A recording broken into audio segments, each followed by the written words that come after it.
tell you a secret. I'm late to work. I don't know why it took me so long to get moving this morning. I'm kind of in a downer mood. I'm being a bummer this morning. I don't know why. I don't know why I'm being a bummer. I guess I went a day too far on my patches, I think. I was just tired last night. So, the car is fixed. Yay. The Volvo. My voice is garbage this morning. I don't know if I'm not feeling good or something. Which could also be why I'm not feeling my perky self. So, my mechanic was super sick. And I'm touching the steering wheel all over the place. Blah. Okay, so I might have gotten sick. I don't know. We're going to take a bunch of that emergency vitamin C packets today and try to not get sick. Anyway, the check engine light is off and all the Volvo's roaring power is back. All, I don't know, 238 horsepower. I don't know what they have. If you know what a 2.4 liter low pressure turbo Volvo puts out, let me know. Put it in the comments how many horsepower and torque my Volvo has. I'm sure it's more than my 87 Fiero has. I know for a fact my 87 Fiero at best has 140 horsepower. It's very underwhelming, but it's very fun to drive. They're so cute. There's some boys in the club, and I always go to the meetings, and they've all wow, the creek is crazy. I hope there's a way to get out today. I'm sure there will be. Positive mental attitude. So all the boys have said yes. The notchback Fieros, the earlier models that have the notchback or notchies, are the girl Fieros. You know, girls like those. I actually have a fastback one, the GT. I just think they look nicer. I've had 3 of them in my lifetime. I've had 2 of the little notchies, and now I have a little cranberry 87 GT. I just think it's cute. I want to get it painted. I actually want to paint it purple or something, but this little cranberry color would be good too. It's kind of the stock color. So, oh dear. I see some dirt here. There's some ground underneath all of that. Oh, that was spooky. We had some serious rain and wind last night. I mean, it was coming down, and I'm astounded how much rain we had, and I'm also really shocked that it's not like all floody through here. Oh. It's a bit floody. Oh, I'm a little worried about this one. This episode might be Jackie gets stuck in the mud. Well, let's see here. It's a good thing I got all my power today. We might have to use it. I don't have great tires though, so we're gonna sneak up to it. We're gonna sneak up to it and really go. Okay, so all right, we're gonna get to it, and then we're gonna. Yeah. Oh, that wasn't as bad as I thought. I really did not want to go though. Oof. Okay, we're through. Heart's racing a little. That was exciting. Wow. God, the place is a mess. Tire ruts everywhere. Everyone's getting problems today. Goodness. Glad I didn't try to go to work early because it was still pouring, and we have to go around this river a little bit here. Oh, we're going to have to go through it somehow. Oh, God. That was less pleasant than I thought it would be. And the culvert looks safe, I think. I think we're good. It is at the very top. It is some whitewater rapids at the very top of the culvert today. And there's still dirt on top, so that's a good sign. There's not a bunch of trees. All good things. Didn't get clogged with trees, and there was something to drive over the top of. Yay! So, I think we're good to go. We'll get to the road now. So, all the goofy things. Jackie lives in the woods. We're all Jackie Rabbits should, right? And of course I saw this little mountain lion kitten the other day, and then forgot to put a picture of it in post yesterday or last night when I got home. I was so tired. As a matter of fact, I fell asleep with my clothes on. I waited for the mechanic for a while. I went and hung out with my dad, and we went to, we wanted to go to a Red Robin, but there wasn't one near us. So we ended up going to an Applebee's, and, good night. So, went to an Applebee's, and we both had something light to eat, and hung out for a while. Dad came to work yesterday and got my rear end moving pretty good. I don't know, there's something about Dad, he can focus me somehow. I don't know. I don't know. He focuses all my scattery energy. Oh, ow. He focuses my scattery energy and gets me going. Oh, turkeys. Wow. I'm hungry now. Wow, this thing is full. The lake is full. Blah. He focuses my energy really well. I don't know what that is. He just makes a few comments, and then I have to think about what to do. And they aren't exactly gee, I wasn't thinking to do that. It really does need to be done. Well, let's try. I'll do this. We'll focus on that. And then you can do this, and I'll do that. And for whatever reason, inside 3 hours, we got a whole day's worth of work done. And I was like, oh, whoa, what the hell is going on? I don't know. He's that way. I don't know what it is. I think they'd probably think it was weird if I had my dad at work every day, but there would be more work getting done, so wouldn't be a bad thing. So I was going to talk about hormones because I got myself a little behind the 8 ball on changing my patches. I used to be right on the money with that stuff. It was exciting. Oh, it's girl sticker day, I get to do girl stickers, yay. And my throat's really crappy. My voice is crappy. Blah.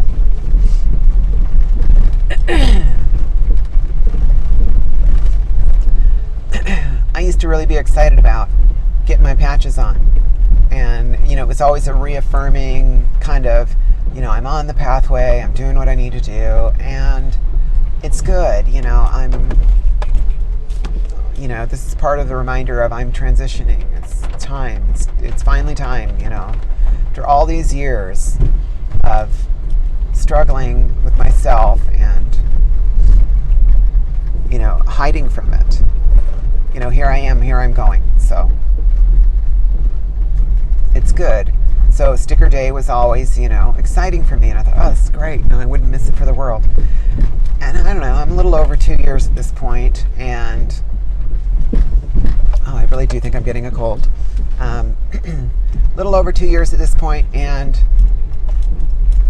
I'm getting to that phase where it's I have to remember to do it. That excitement isn't there like it used to be. Oh, yay, stickers. It's just what I do. It's like my pills in the morning, which I sometimes forget, and I shouldn't. So I'm sure there'll be other things along the way, but all that Trans 101 stuff that you start out with eventually kind of fades off.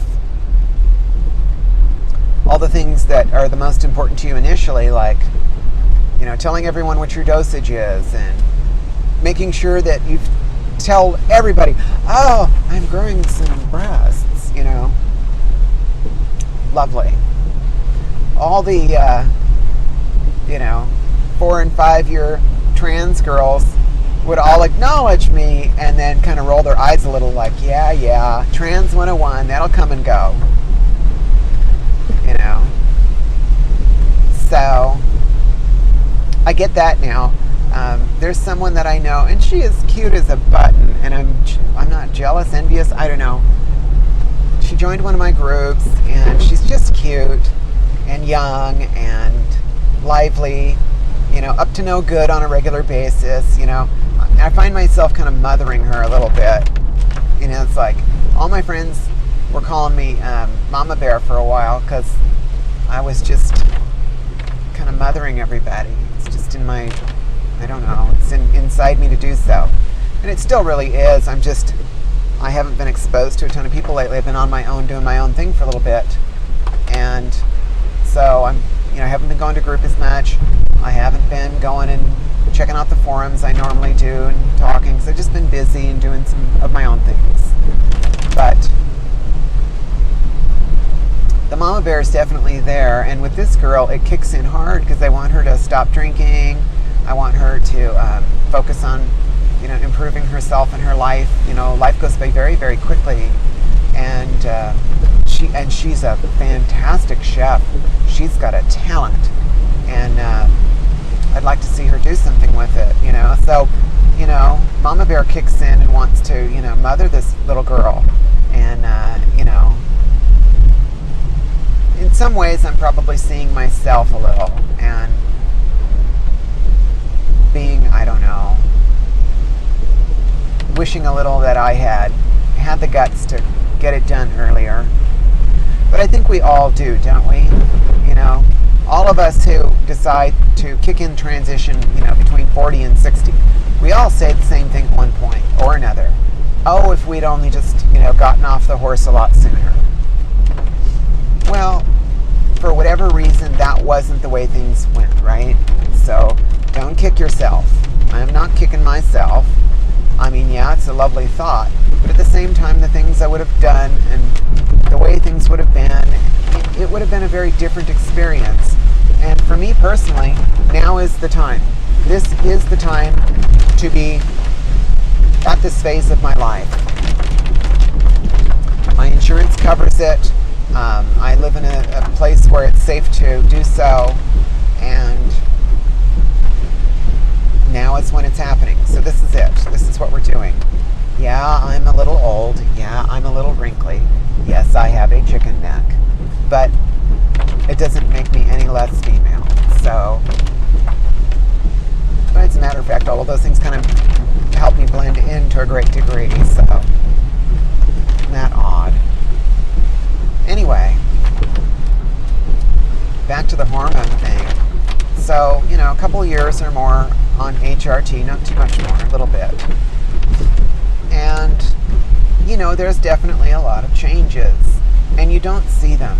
As you're going along, you just don't see them. I can clearly, see now that things are different.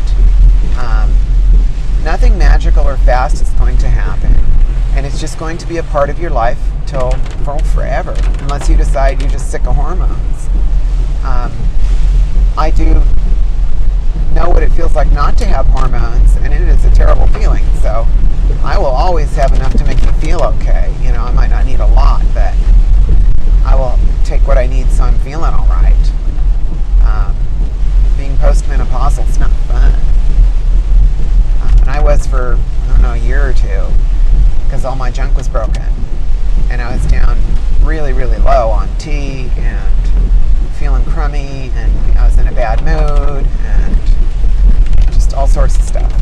So probably contributed greatly to my bad attitude, because once I started hormone replacement therapy, my attitude improved immensely. Not like overnight, but I could tell there was a difference, and over a course of months there was a big difference. I think maybe it was a 6-month or more point, I don't know, I noticed a quietness where my brain just kind of settled in a little and things seemed a little quieter and easier. And over the course of time, I just realized I'm not getting angry. I'm certainly not yelling. I can't recall the last time. I've had moments of extreme frustration. I've had moments of fear and anxiety. you name it. But anger, yelling, no. I can remember one phone call where I was legitimately scared and frightened and crying and definitely wound up and upset, but I didn't yell. And I wasn't being mean or angry or anything. So that was distinctly a change that I noticed, and I was very grateful for it. You know, driving on the road now, if somebody cuts me off or something, whatever. Who cares? Let them go. I don't want to be near that person if they're all wound up. I don't want drama. I hate drama. So that's something I noticed was more a psychological deal than physical. Physical, I mean, I guess it's working to a degree. I've had a little bit of redistribution. Not as much as any of us would love, but, you know, something. I can wear a bra and it's not empty, I guess. That's good. Granted, it says it's an A cup. I don't know what it is. All of my genetic female friends swear it's not. I swear it is. I looked at the label, so. If that's all well, fine and good. But there's a lot of different ways hormones are taken. My mind is not focused. Let's get back on this topic. There's a lot of different ways. I mean, there's injections. Some people swear the injections are better. There's pills. You know, there's the equine estrogen kind, which is a fancy horse pee or something. It's conjugated equine estrogen. I don't know. That's how they used to do it, I guess. I don't know. And there's bioidentical. And of course, that's what I opt for, is bioidentical. I go with a transdermal patch because it's the least likely to give you a blood clot.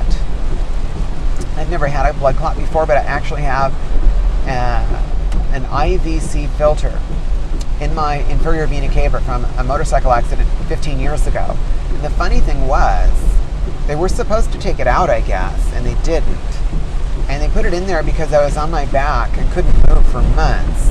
And they were worried about the inactivity and all the damage to my pelvic region and my leg and everything. So they were worried I'd have a blood clot. And they put in this IVC filter. Well, it's still there. And now they don't want to take it out because it's risky. It's like, okay, it's in there, leave it. It doesn't bother me. So if I have a blood clot, it'll filter it out. They said, well, yes. But you could also have irritation from it inside the inferior vena cava and then throw a clot right after it several inches away from your lungs. And I'm like, so it's like 6 of one, half a dozen of another, you know? You're damned if you do and you're damned if you don't. So whatever, what's the difference? And they actually gave me a hassle about getting HRT for quite some time, and I had to go and prove to them that everything was okay. I had to really be my own best advocate. They said the reason that was cited in the medical information on the 1,500 pages for the hospital I stayed at the first month, it said that I had May Thurner syndrome. And I thought, oh no, what does that mean? You know, and the doctor said, well, you can't have estrogen because it'll increase your likelihood of having a blood clot, and you have May Thurner syndrome, so you're already prone to blood clots. And I said, wait, I've never heard of this before. No one ever told me I have May Thurner syndrome. So I looked it up. Well, only girls get May Thurner syndrome. Isn't that funny? And it's usually brought on by trauma, like childbirth or pelvic trauma of some sort. Well, I had a massive pelvic trauma. I had a pelvic trauma. Nobody has that level of pelvic trauma and lives, but I did. And so I thought, oh no, maybe I do, you know, maybe this is serious. And so I had to really push. I had to ask for the cardiothoracic surgeon's referral, then go get an MRI and a pelvic ultrasound. Oh my gosh, pelvic ultrasounds are the most tickly things you'll ever experience. Holy Lord. It is so hard. You have to grip the side of the bed and just not move because they're trying to like poke you around in the groin with this transducer. Oh, goodness. Poor girl that was doing it. Felt bad. I'm a giggly mess trying to hold it together, you know. So anyway, after all of that, the cardiothoracic surgeon says, oh, you're fine. You have like textbook beautiful veins. Your inferior vena cava and your pulmonary artery are just exactly the way they're supposed to be. You do not have May Thurner syndrome at all. And so I heard a couple times that the idea may have been that they wanted to place the IVC filter, but needed a code to do so. I think an IDC9 or something code, something, so that they could do so. And it could just be that they chose May Thurner because it was common and would immediately get it placed. Well, the trouble with May Thurner syndrome is if your iliac artery and your pulmonary artery cross in your groin and make a little divot, then you're prone to having a blood clot, and it's that way for the rest of your life. So they place an IVC filter in you and they don't take it out. So since I had that diagnostic code, they left it in, I guess. Weird, huh? I know, strange. So it's still in there because they gave me a diagnostic code that girls get. Lovely. Just another thing I share. That's the way it goes. My C-section scar, my poochie belly, my hips that spread a tiny bit when I was lying on my back and they set that way. Too bad they didn't set better than that. And they're not as noticeable as I would hope. But there's something. But the bone is like right there. It's like just bone. There's no like fat covering it like on a girl. I'm hoping somehow maybe I could fix that. I don't know. Doesn't matter. It's not that big of a deal. So, you know, all these little weird things that I share. But finally, I was talking with my endocrinologist, and then she wanted to send, she still didn't want to do it. You know, and at first she was citing the Hippocratic Oath. Like, I can't do this because it'll give you a blood clot and you have May Thurner. And I'm like, oh, come on, you know. And so after I got the diagnostic stuff back from my cardiothoracic surgeon, the vein doctor, and it was all good, I thought, okay, great, we're ready to go now. And she says, well, no, because you still have the IVC filter. And I said, well, what do you want me to do about it? It's risky to take it out. And she says, well, how do you feel about blood thinners? And I'm like, well, would blood thinners affect me in any particular way otherwise, you know? And I said, as it is, learning about all of this stuff and being worried about it, I've modified my diet. I've added things that are good for, you know, not having a blood clot, you know. So I have regular olive oil on my salad because it has a higher phenol content, which is good for your veins, and kiwis. There was a number of things that I was doing. And I just, you know, added that all to my diet. It's taking vitamin E and other things. And I thought, well, it's just good, healthy stuff. Nothing wrong with any of it.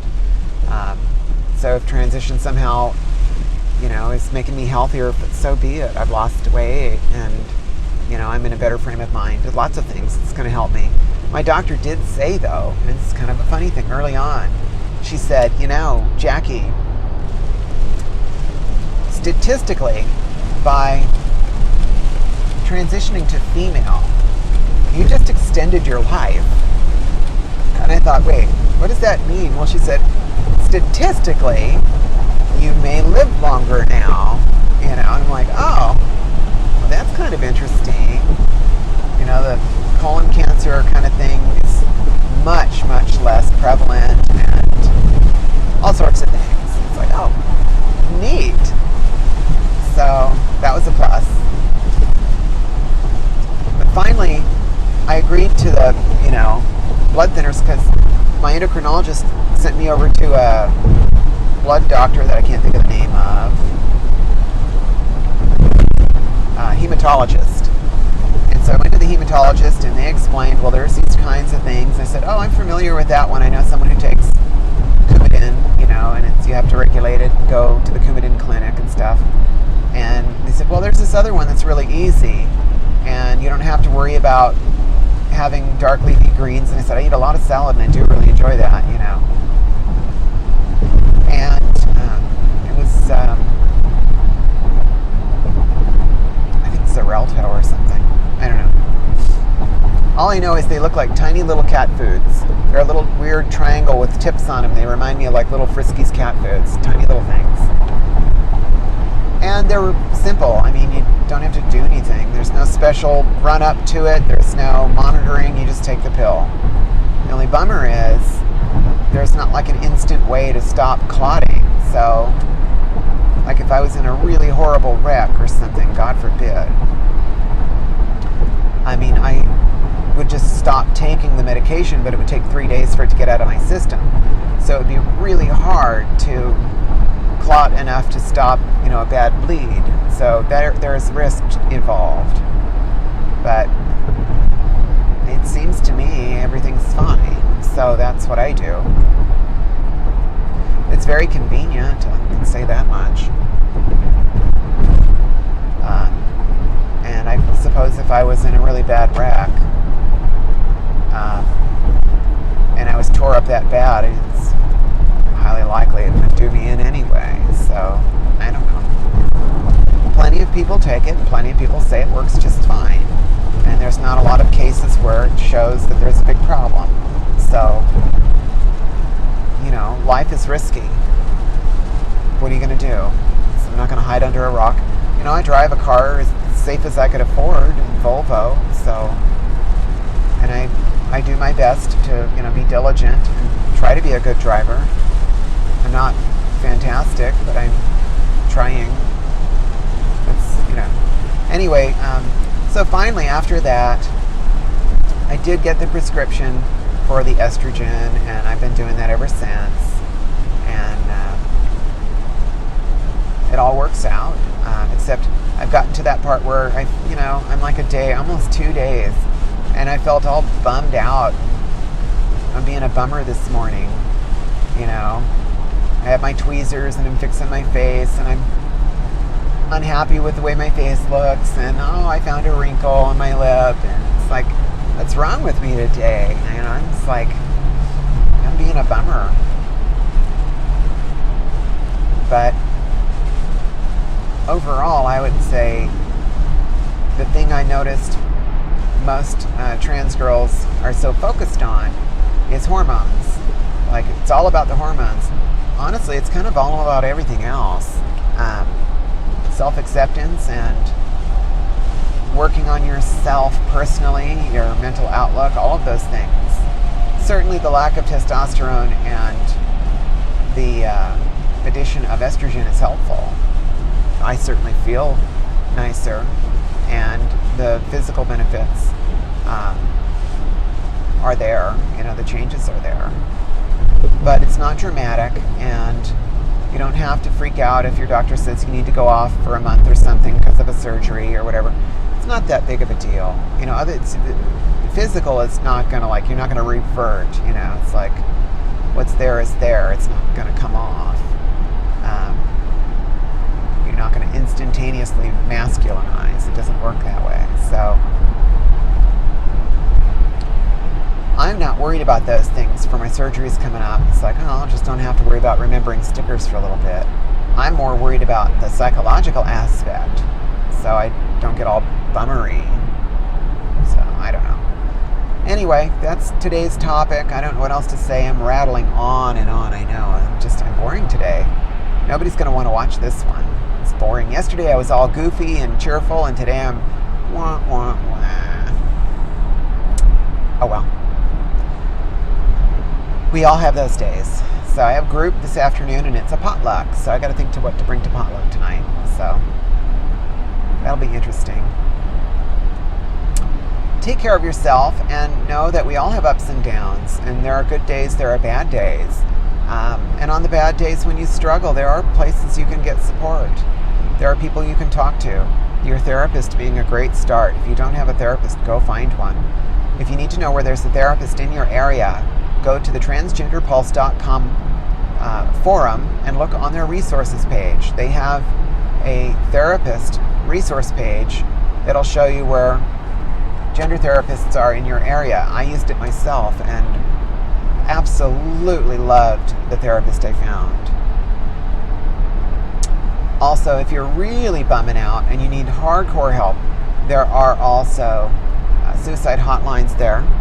And if you just want to talk and discuss transition with those who understand it and need support from others, those people are the best I've encountered at providing support, wonderful support for trans people.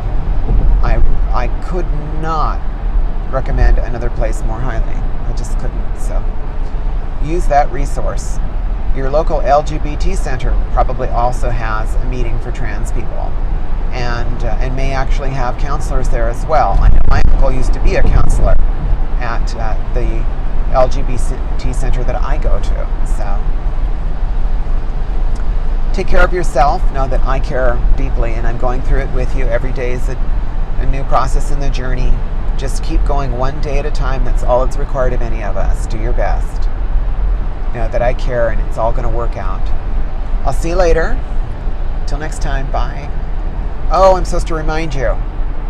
Click the thumbs up, like the video, even though I'm a bummer today, and subscribe and click the little bell, which is, I don't know, over here somewhere, little bell thing, I don't know, gives you the alerts, so you can find out when I'm posting more content. You don't want to miss my surgeries because they're going to be super cool.